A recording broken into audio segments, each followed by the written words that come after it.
So Christmas time is coming up. We're in December. I talked about all five Home Alone movies.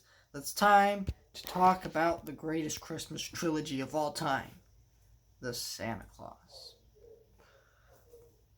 Um, let's just talk about my experience with these movies. Um, so I I didn't see Home Improvement when I saw Santa Claus because I wasn't alive when the Santa Claus movies came out. Well, actually, maybe three or two. I'm not exactly sure when those came out, but the first one specifically, I wasn't alive.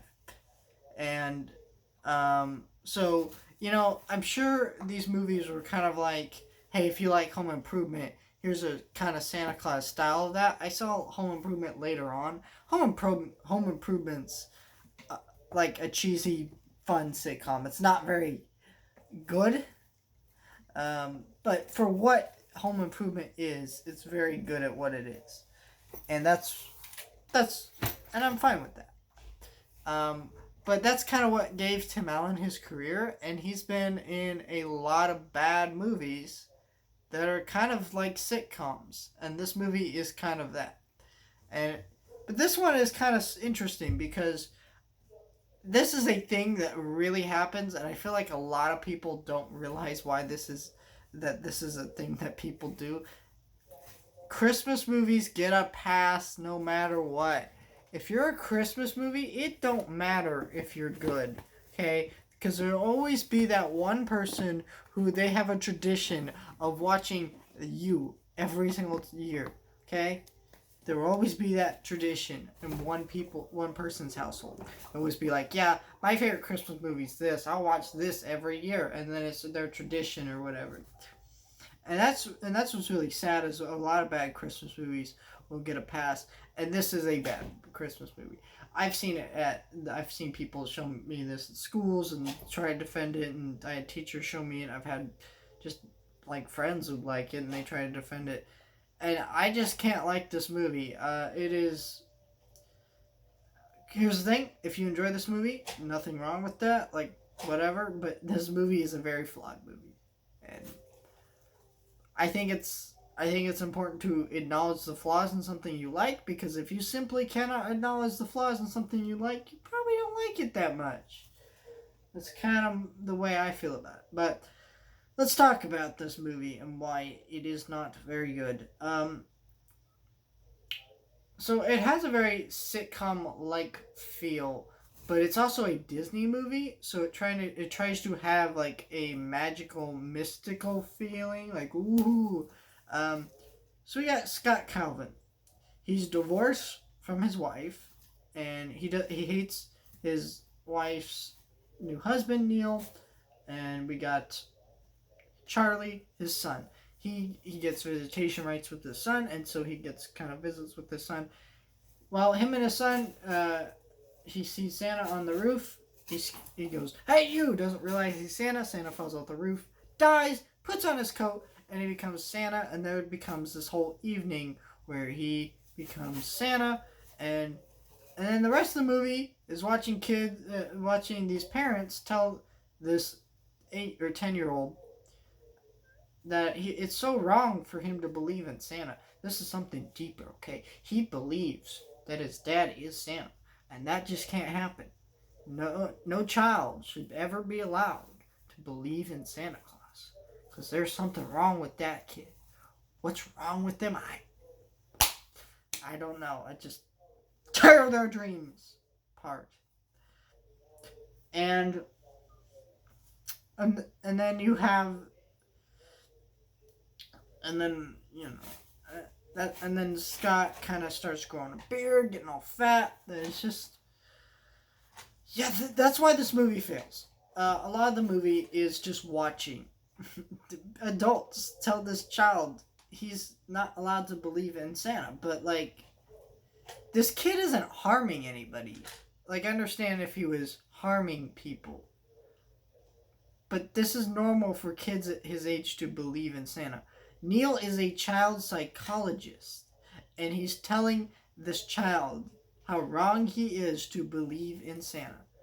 And I think it's supposed to be funny, but it's not funny because it's just weird to watch grown adults tell him that he's wrong to believe in Santa.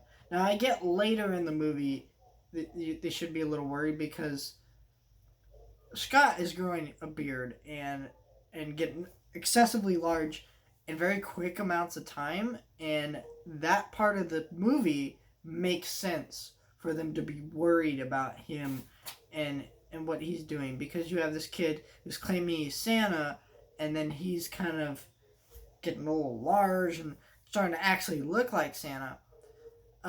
My issue with that part of the movie is the elves. The elves are barely in this movie, and they're actual children, which is just weird. Like, were they against hiring actual little people? I'm sorry if I offended someone if I'm not using the correct term. I just don't know what the correct term is. I'm not saying it. I'm not trying to offend you. If I did, I apologize. But, you couldn't actually get a person of the correct size. You had to hire children. And it makes it very awkward because there's like a scene where she's like, I'm 900 years old. And he's kind of almost flirting with her. But you look at this elf, you don't see an elf, you see like an 8 or 9-year-old girl, because that's what she is, and it's just weird. And you got like Tim Allen is like, what, 30, 40-year-old guy flirting with this kid, kind of. It's very bad.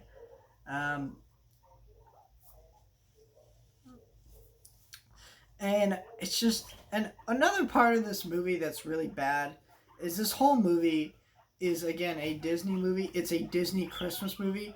So you have a lot of this dark kind of subject matter. You parents telling their kid that they can't believe in Santa, and then you have elements of divorce and just kind of a character being depressed and getting fat and things like that. And it kind of these aspects of the movie, but then you also have the Christmas fun aspects Disney movie, and they just don't mix. There's a song, there's like a part where there's like a pop song, or just, I don't know necessarily a pop song, but just a song playing while they're gearing up to go celebrate Christmas. But in this part of the movie, Scott kidnapped a child, and it's not like he didn't know it was illegal. Like, he kidnapped this kid, went to the North Pole, and he kidnapped the kid, okay? And it's followed by his parents, the kid's parents, because Scott is not his parent. Okay, Scott is kind of his parent, but he just has visitations, right? He's not his true parents who live, feed him, and take care of him. They are on the search for Scott and them going to police and things like that. There's a montage of gearing up for Christmas and then them searching for Scott with the police. It's just like these two things just don't mix tonally. They're awkward, and that's what makes this such a clunky, awkward movie. You can tell that there's, the part of it's like, we want the sitcom humor Tim Allen's known for. Then there's a part of it's like, we want the Christmas and the Disney part of it. And then there's the part of it of just the dark subject matter we're dealing with. And all these things just don't mix together, and it makes a very, very bad tonal mess of a movie that's just screwed up with a lot of implications. And the version of Santa in this movie and the implications of that are just very strange and very bad. The idea of them, killing Santa and that being a thing. Like, why didn't these elves, again, tell him, hey, you're going to start growing excessive weight and body hair? Like, nobody told him this. He had to figure this out on his own. He sees, like, the elves for 5 minutes in the movie before he has to go back towards the end.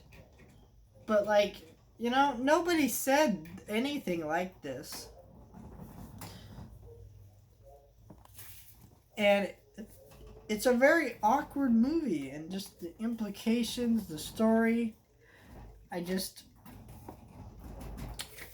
it's very strange, and I just don't like it. Um, I think there are parts that could work if they had fixed the implications and wrote the story a little bit better. But this is just too much of a mess of a movie. Uh, the tone, everything, and yeah, I mean, it's just not good. I'm sorry.